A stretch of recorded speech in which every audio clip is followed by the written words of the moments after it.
Good morning, everyone. Hope you're well.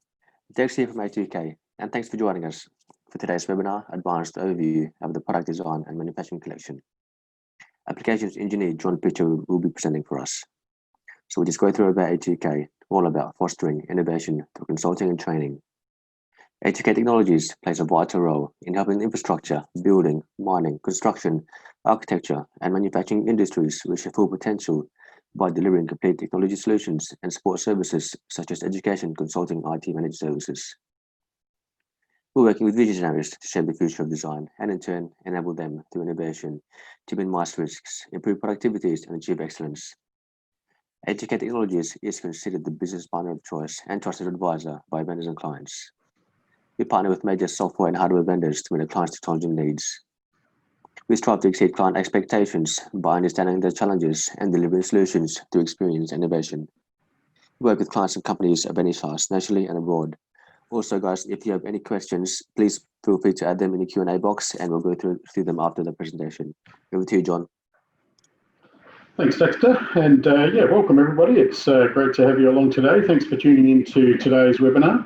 My name is John Pitcher, and it's a pleasure to be presenting for you today. First up, just a couple of things about me. I'm presently working with A2K Technologies as an applications engineer, mainly focused in the mechanical space. My background is in manufacturing. I've been involved in various mechanical aspects, including hydraulics and pneumatics, CNC programming, machine tool manufacture, so on and so on. For about the last 14 years, I've been directly connected to the Autodesk mechanical product line. So I train Inventor, AutoCAD and Fusion. And more recently, I've been involved in additive manufacturing or 3D printing as it's often known, but more for a manufacturing type service. So that's just a little bit about me. With regard to the plan for today, for the next 40 or 50 minutes, we hope to drill down on some of the aspects of the product design manufacturing collection that you may not have considered. As we've mentioned in our previous webinars, on our introductory and overview webinars of the product design manufacturing collection, obviously that collection includes an amazing array of tools, primarily aimed at designers and engineers, and that will obviously give them the edge over their competitors to get their concepts and designs into a workable platform. Then we'll move our focus to some other aspects of that, and we're looking today, just a couple of introductory slides about the product design manufacturing collection, and then I thought we'd focus in on these four particular aspects of the Inventor interface particularly, apart from the last one there, which is the factory design utility, still connected with Inventor. But so first up, I thought we'd look at Inventor Tolerance analysis. We'll just have a brief overview of Inventor Nesting and also Inventor CAM. Like I said, we won't have time to go into huge detail today. And look, if we get time at the end of our presentation, we might have a quick look at some generative design, which is another very interesting tool that Autodesk have generated within the Inventor and Fusion interface. It's really worth looking at and certainly worth considering. So you might have heard us talk about this before, but the future of making things, and really why do we talk about that so much? Well, I guess it's because the products that are currently being introduced into the marketplace are forcing us to rethink how we imagine them and how we design them. And of course, moving on from that, how we manufacture those products. And when I say the future, it's really about what's actually happening now, isn't it? There's many trends in the marketplace that are having quite a big impact on our thinking around manufacturing, particularly, and some of the concepts of design and our approach to things like the amount of data that we're consuming and how do we tackle those problems. Obviously, there's a big influence in the way that we get an idea from being a basic concept in our head and getting that product to market as quickly as we possibly can. So some very, very interesting tools within the product design manufacturing collection that we'd like to talk about throughout today's webinar. So that's what we hope to cover off today. As you're probably aware, and you may have even heard us talk about this previously, but Autodesk obviously offers a large solution that spans across the entire designing and manufacturing sector. It includes all the tools you need to design, simulate, analyze, do things like dimensional analyzing, aspects like nesting, CAM, and even creating factory layouts. So they're the 4 aspects that we'd like to hone in on a bit today. But all of that data is stored and managed in a secure project. And best of all, I guess the collection is available as a single affordable subscription called the Product Design Manufacturing Collection. So there's a huge number of tools in here, and you may have heard us discuss some of these in previous webinars, but certainly, as you can see there, we've got a very broad range of products that cover right from the sales, from the start of your process through design engineering into production, and then after sales service, and keeping up with how your products move through their particular cycle. So yeah, lots and lots of different tools that that Autodesk offer.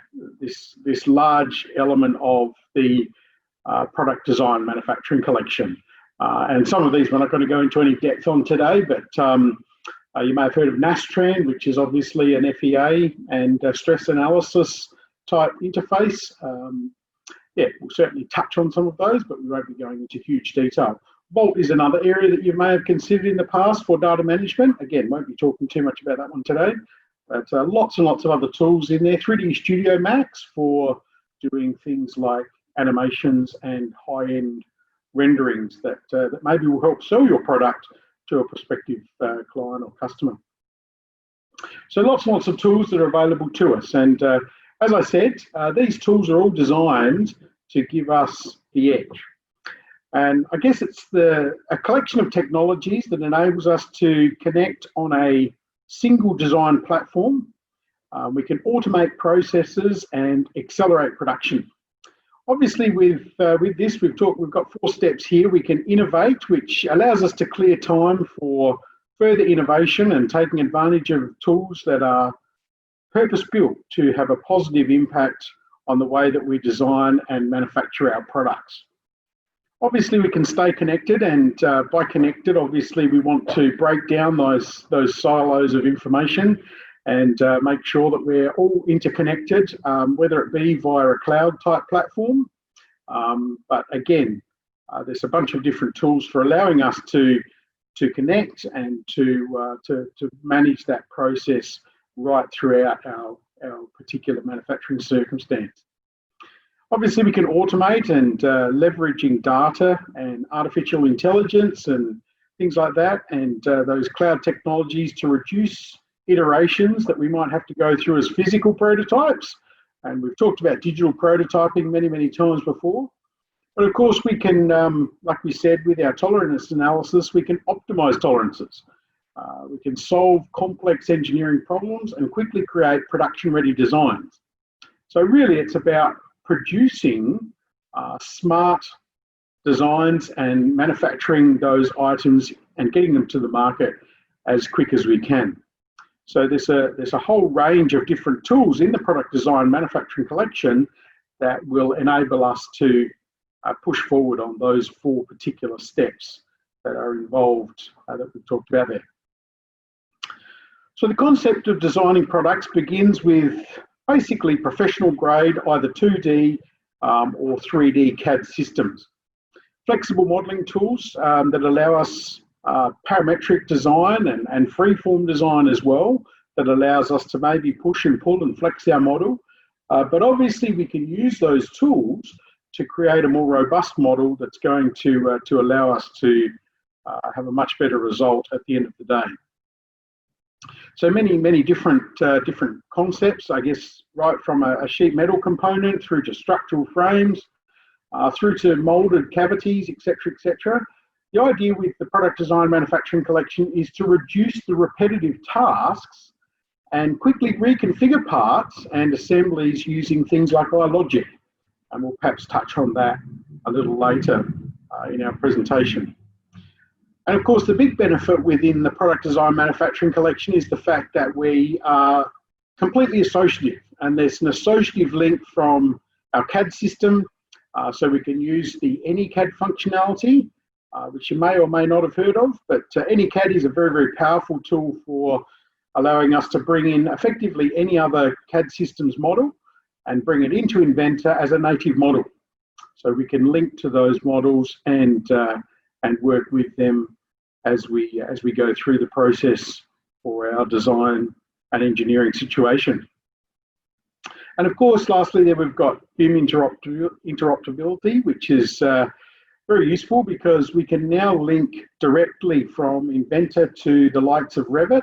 And so if you've done a particular design that sits inside an architectural space, we can obviously link by being able to export out now as an RFA file from the Inventor interface with the BIM tools. So very, very powerful tools available to us in that particular space as well. So whilst most 3D CAD software providers encourage companies to make the move, if you like, from 2D to 3D, we're finding that in many instances, the best solution is a combination of both 3D parametric CAD, which obviously has proven to improve overall engineering productivity, but also we can continue to use things like AutoCAD for our 2D tools. So if you're doing a schematic or a particular diagram that is fairly basic, we wouldn't discourage the use of the 2D tools because obviously we can use them to link into our 3D modeling.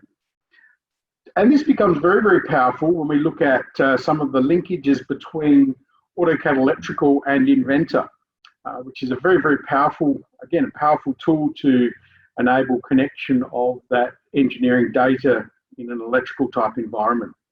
And we'll chat a little bit more about that later on in our presentation this morning. So really it comes down to that associative link, like I mentioned earlier, and we're going to be coming back to this a number of times because obviously with our CAM tool within Inventor and the tolerance analysis, we can certainly link and retain associativity between our 3D CAD model. So I guess at the end of the day, it's really about benefiting people that are downstream and able to reuse that 3D CAD data for digital simulation or visualization in preparation for the manufacturing process, or perhaps even for a post-sales type service manual or something of that nature. So rules-based design, and I mentioned I was going to talk about iLogic again. This is a bit of an idea of how iLogic works.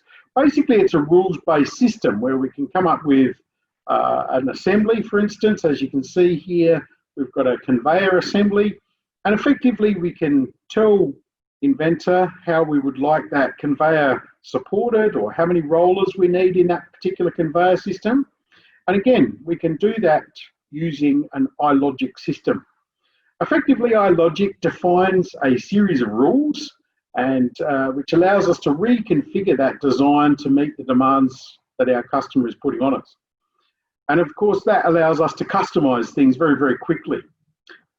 Obviously, iLogic is a very powerful tool, but back one step from that, we can use iParts and iAssemblies, which are basically Excel-driven assemblies and parts to allow us to have flexibility and very quick customization options within a particular assembly or part file as needed. So we're able to configure different iterations of our assembly quite quickly with iLogic, just by changing some of the entry of those, or creating rules that are then controlling the way that our assembly is managed and the way that, that it's manipulated moving forward. Obviously, we can use that as well to reuse an existing assembly. So iLogic is very powerful in that regard as well, in that we can create a copy of an assembly very quickly and create slight changes within that to enable us to give us that flexibility. So really the concept with iLogic, it's more or less a Visual Basic programming system within inside of Inventor that allows us to have extra control over the way our assembly is going to behave based on our customer requirements. The other very powerful set of tools that are within the Inventor interface are the, like I said, the parametric and freeform modeling tools.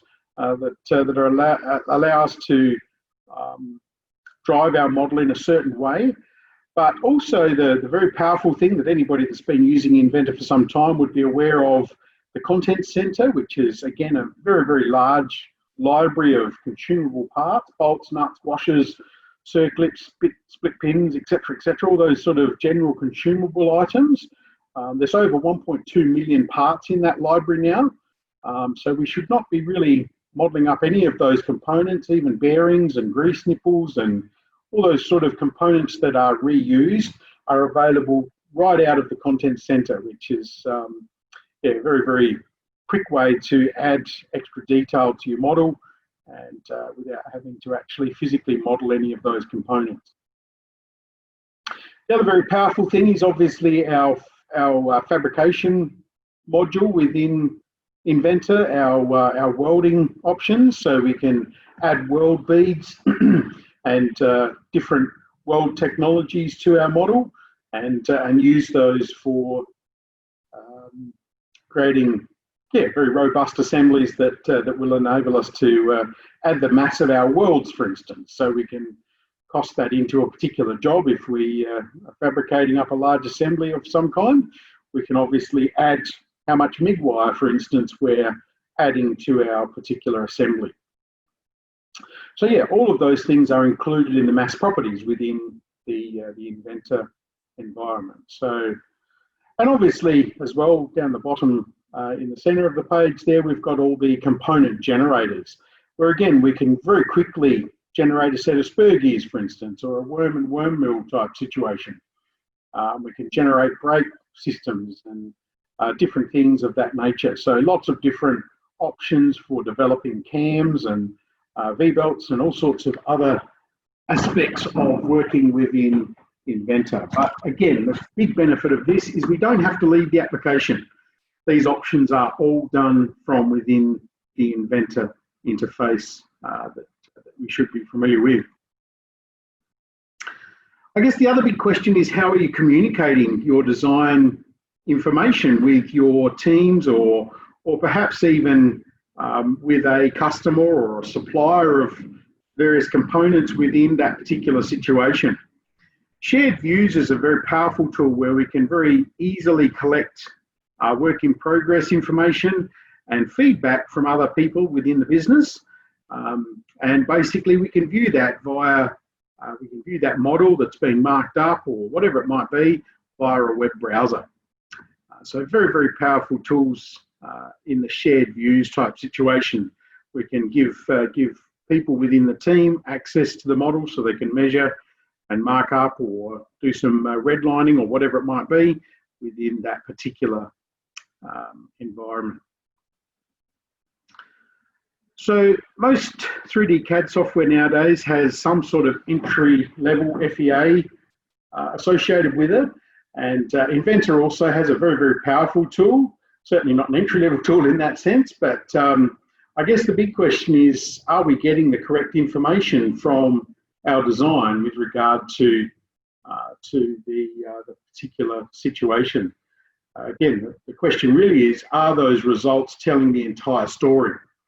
So Nastran is a very powerful tool, the Nastran solver that's included within Inventor these days.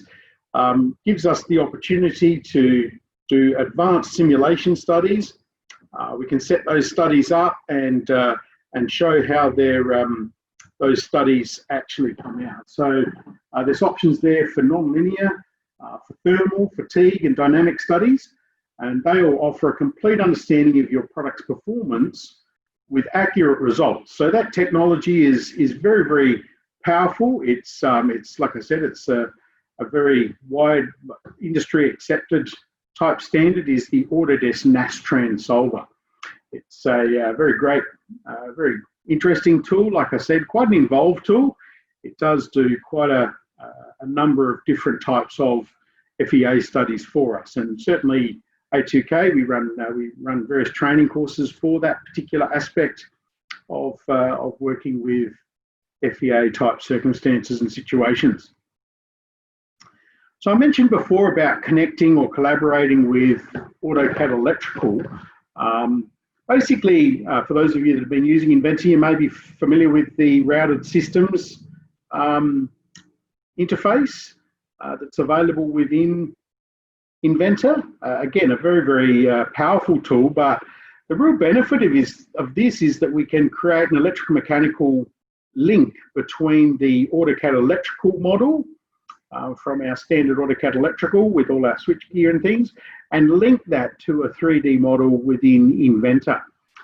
Again, it's an associative link, so changes in one scenario are able to be driven to the other. So those two designs will actually talk to each other quite happily between AutoCAD electrical and the Inventor cable and harness system.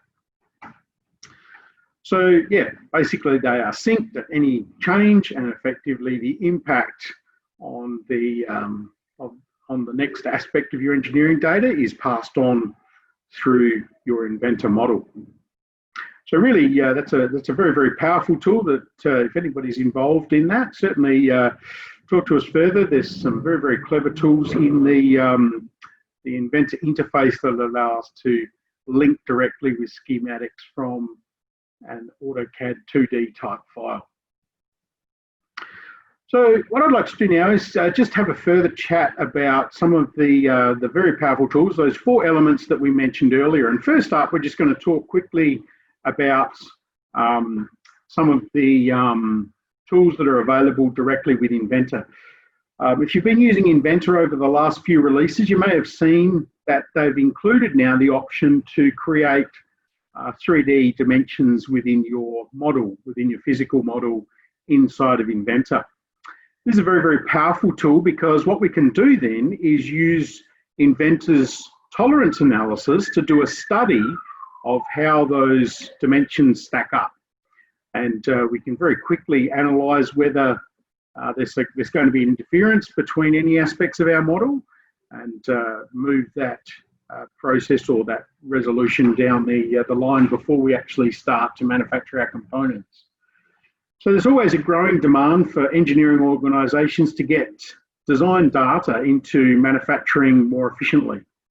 And Inventor provides a model-based definition system that allows us with any fabrication instruction to directly contribute to the 3D model.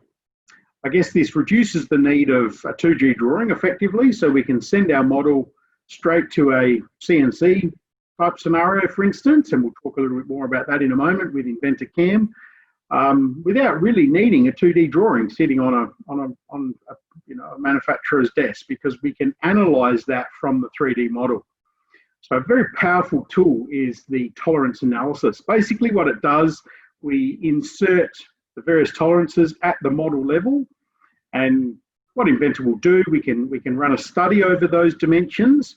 Now this is in one direction only, but we can obviously run a study over the length of a shaft with a series of gears and bearings and journals on it, that we can ensure that the related components will not interfere.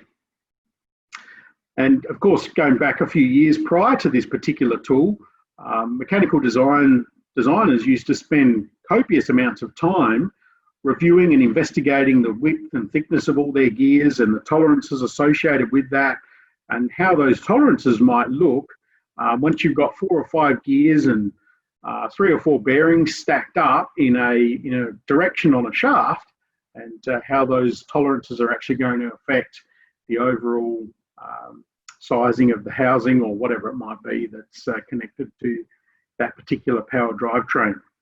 So yeah, quite a powerful tool. Certainly worth a look at the Inventor tolerance analysis. It's a fairly new tool in Inventor. It's only been in there for a couple of releases, but yeah, very, very worthwhile in the sense of, I guess, going to a paperless society where we're no longer really required to have a 2D drawing with all the different tolerances that then need to be interpreted by our CNC machinist, and so on and so forth with those particular areas of 3D modelling. So yeah, here's some other information as well on this one, and obviously this connects as well to surface finish. So I guess once you've created your model, there's obviously the higher the surface finish, the higher the cost effectively. And really what we're trying to say here is it necessary, for instance, to have a honed finish, and how is that going to affect our tolerancing? So if you've got just a rough milled finish that's got a tolerance of plus or minus 0.3 of a millimetre or whatever it might be, you might then decide that that needs to be finished in another way to enable that particular design study or that particular housing or whatever it might be to function correctly. So yeah, some very powerful tools. Obviously, like we said, you should be able to reduce costs by allowing by using correctly some of those tolerance analysis tools that are available to us in the Inventor interface. Next up, I want to just talk quickly about the CAM interface. And again, Inventor CAM is a fairly new addition to the product design manufacturing collection. Again, been there for a few years now, but the CAM side of Inventor is very, very powerful because it's directly connected to your Inventor model. It basically comes up with a little menu that I'll show you in a second within your Inventor interface. So the actual ribbon for Inventor just includes another tab that's called CAM, and within that we can do some machining. So options for anything from 2 to 5 axis machining. So we've got all sorts of different options for lathe and mill turn applications. There's a whole bunch of tools in here, and sadly we don't have the option to go through this in any detail today, but things like adaptive clearing to ensure the swarf is taken away from our machine path and things like that enable us to work with that. But the CAM functionality within Inventor, like I said, is very, very powerful because it's directly linked. And what we mean by that is that effectively within your standard Inventor ribbon menu, you now get access to the CAM tools that are available. If you've had any history with the CAM industry or used a third-party CAM application in the past, you'd be familiar with this. If a design change came about for whatever reason, basically we had to go back to step 1 and run our complete tool pathing system, go right through the process again and re-export, re-import the model. So yeah, any design change meant a massive change to the amount of work our CNC programmer needed to do within his CAM system. So with standalone CAM, obviously we've got, if you're using like an edge CAM or any one of the other CAM tools that are standalone, obviously those tools need to re-export and re-import our CAD model with any design change. The real benefit of having an integrated CAM system is changes to the model are automatically processed, and when you switch into the CAM situation again, it just pops up a message to say your model has changed. Would you like to update the toolpath according to those changes in the design? That's a very, very powerful thing because obviously that just saved me 5 or 6 steps within my CNC system that enables us to very quickly make those changes and process them and push our completed CNC toolpath out to the machine a whole lot quicker. Obviously, CNC machines are not cheap pieces of equipment, so we don't want them sitting there waiting for processing and updates to design changes and things like that need to then go through another 10 steps whilst the programmer is standing there waiting for that to all happen. So if ever you've done any CNC coding, and yes, I did this for about 10 years of my working life, it is very frustrating when there's a minor change to your CAD model because obviously we need to go and regenerate the toolpath. So yeah, it's something to bear in mind that having an integrated CAM system within your CAD environment takes the hard work and lots and lots of different elements or steps out of that particular scenario. So yeah, I'd encourage you to have a look at the CAM tools. Like you can see there's a whole bunch of different cycles that we've got, peck drilling and all those sorts of options for rigid tapping and yeah, like I said before, adaptive clearing and finishing and roughing cycles that are available to us within both the turning, the milling and the mill turn type situation. So if you're using an Integrex type machine or a 5-axis machine, certainly being able to run a range of different cycles. So we can even do things in the CAM interface like probing. So we can go over and probe a model as long as your CNC machine has the functionality to do it. But effectively, we can check tolerances and things like that as we go with a probe. If your machine is fitted with a Renishaw probe or something of that nature. So yeah, lots of different options within the CAM environment to enable us to create very efficient models and get them to market quicker. So the next one that I want to talk about that you might not be familiar with is the nesting software that's again included with the product design manufacturing collection. Again, big bonus with this one is that it's an integrated system. So it's actually directly run from within the Inventor software. But effectively, if you're doing a lot of flame cuts or laser cuts or plasma cuts, whatever they might be, water jet cutting, obviously with the Inventor nesting functionality, we've got some very, very powerful tools for creating the best yield from your sheet or plate material. As I'm sure you'll all be aware, steel is not a cheap thing to buy, so we want to reduce the waste. And again, I guess this comes back to having a lean type manufacturing situation. We want to reduce waste wherever we can, and how we can best lay out our flame cuts on a 24 by 1200 sheet of steel, if that's what we're using, or whatever it might be.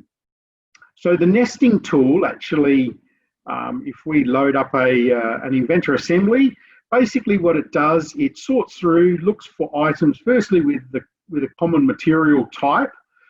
So if we've got stainless steel and mild steel and brass or whatever it might be, or some other core 10 plate or whatever it might be, it will look for items that are of like material. It will group them together, and then it will do a subgroup based on the plate thickness or the material thickness. And then it will go ahead and do a study for us based on the material requirements for that particular aspect of the laser cutting or flame cutting process.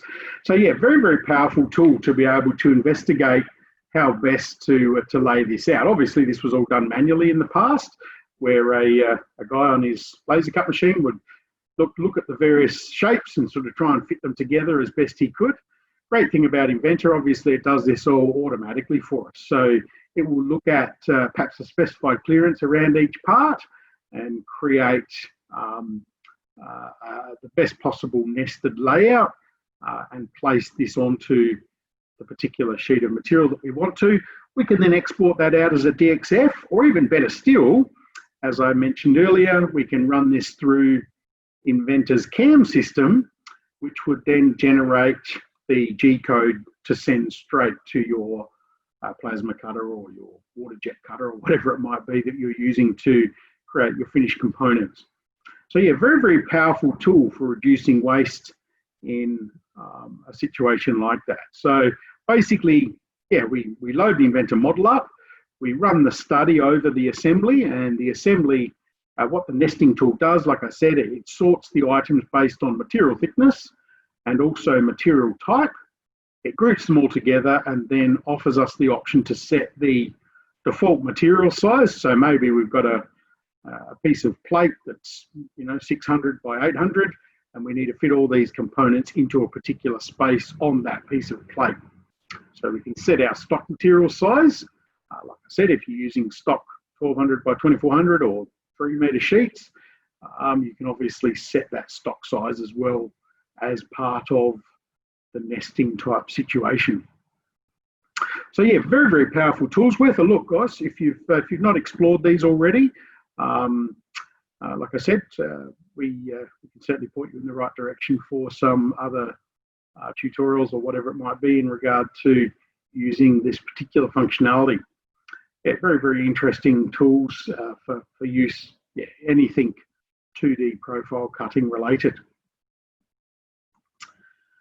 The last little aspect that I wanted to talk about with regard to the product design manufacturing collection is factory design utilities. And again, some of you may have come across this in the past where we've got the option to, obviously once we've come up with a product that we want to create, the next thing is how do we actually make it? How do we make it in the most efficient way possible? And if ever you've done any work on lean manufacturing or Six Sigma or any of those sort of functionalities, you've probably come across some of the terminology here with regard to getting your product to move through a particular cycle within a factory in the shortest possible work path. Obviously, we don't want people double handling, triple handling components to get them from one department to another.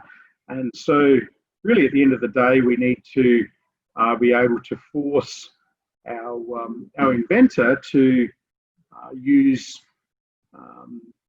or be able to pull some elements from a factory type situation and create systems for Kanbaning and different tools for those various aspects of making an efficient type workflow.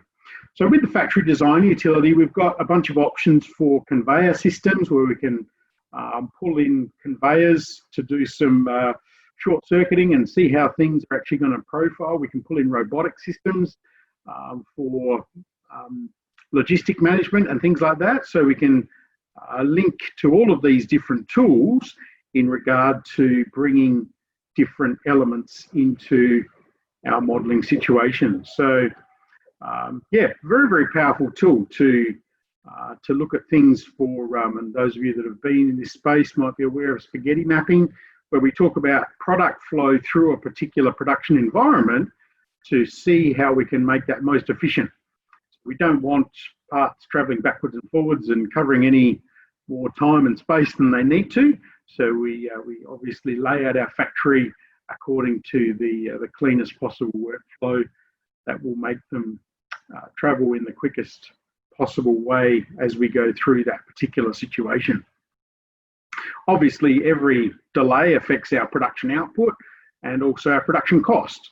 So, so with regard to that, we need to bear in mind, and like I said, factory design utility is a very, very powerful tool for allowing us to ascertain and lay out our factory within perhaps a space that we've got there. So, so yeah, certainly worth a look again.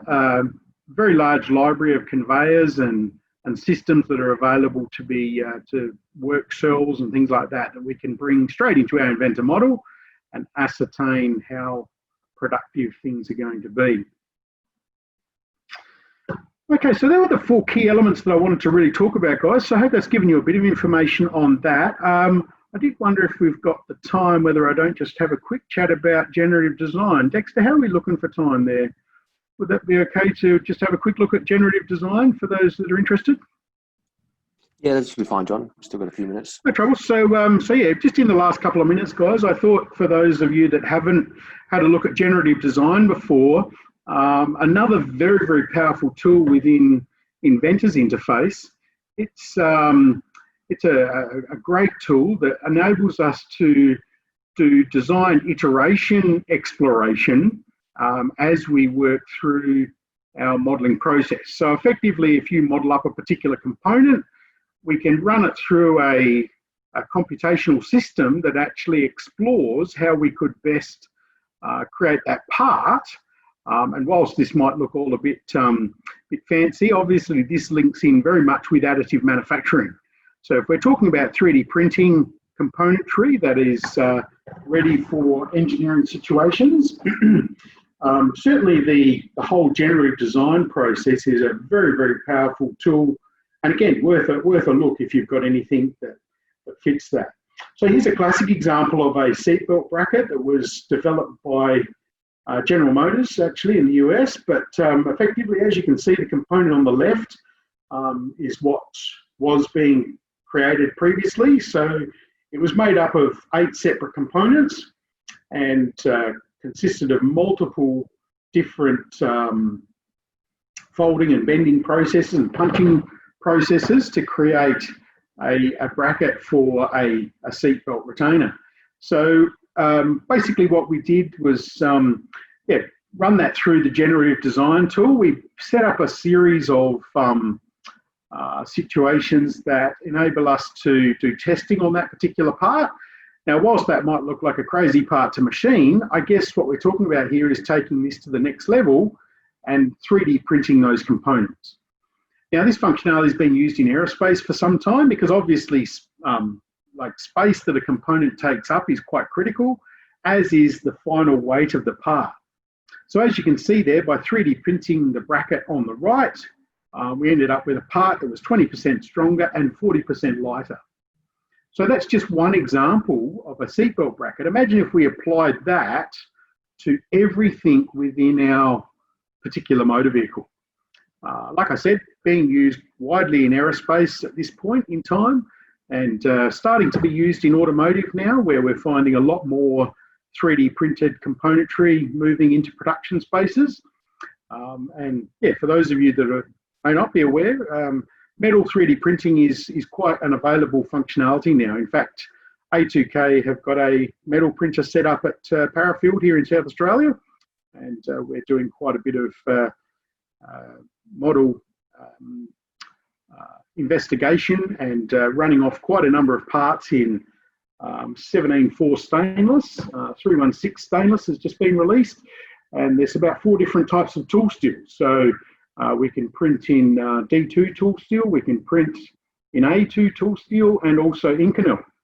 So some pretty powerful stuff. Also, pure copper is another option that we can 3D print nowadays. So obviously, yeah, like I said, machining the part on the right would really not be a great option, but certainly when we look at additive manufacturing, this could change the way things are made in their entirety. So we're seeing a lot more of this going on. I did have a little video. I might not, I'll see if this will run. Is that going to run okay, Dexter? So here's an example of, is that playing okay, Dex, or is that going to... It's lagging a bit, but it's all right. Lagging a little bit. I'll let it play through. But basically what we're doing here is we've got a motorcycle, and we set where the load is initially with the green sections and where our attachments are going to be. We can then set up some space around that, so areas that we need to avoid collision with. So effectively, the computer then spits out, or the software spits out, a range of items that could be used. So then we can set up some parameters and say, well, it needs to fit within this rigidity, this stiffness, this mass. And effectively, we can then look at how those parts will actually fit in that particular situation. And the Autodesk software actually spits out, as well, as you can see there, some opportunity as to where you could get this part made. So around the world, there's a number of different people offering the service to 3D print these items.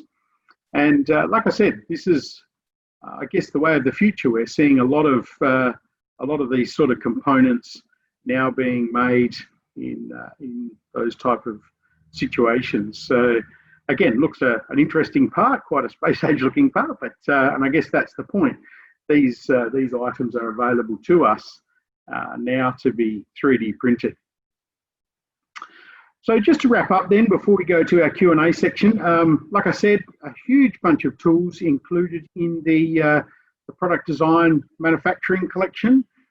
We've got a range of tools for all sorts of elements of production and of manufacturing and design engineering. So yes, very worthwhile for you to have a look at those. And like I said, a bunch of CAM, CAD, and CAE tooling options there, technologies that allow us to look at and build the best possible products in the shortest possible time with the greatest amount of waste, with the least amount of waste rather.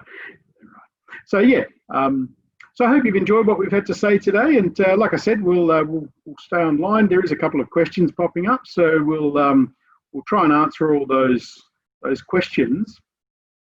I don't know if you've got any others there. I can see one from Tommy Thanks, Tommy, for your question. With model-based definition, our company has found that it's not possible to add tolerance annotation to a weldment assembly. And that is correct, I believe. I believe they're looking at resolving that. I'm not sure that it's been rectified in 2021. I'd have to do some further research, but I'll come back to you on that one, Tommy. I think I did see some posting to say that it was being rectified.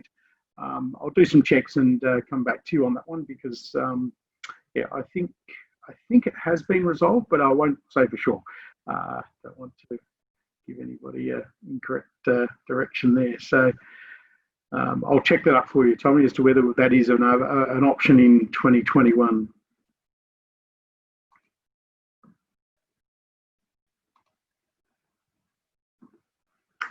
So feel free to pop any questions into the chat window there, guys. In the meantime, I'll pass back to you, Dex. There's a couple of options with regard to just mentioning these particular slides. Thank you, John, and thanks again for joining us in today's webinar, everyone. So as you can see on screen, you can view our future upcoming webinars. You can visit atktechnologies.com.au/events. And also, if you have any more questions, you can contact us via email at info@atktechnologies.com.au. Bye for now.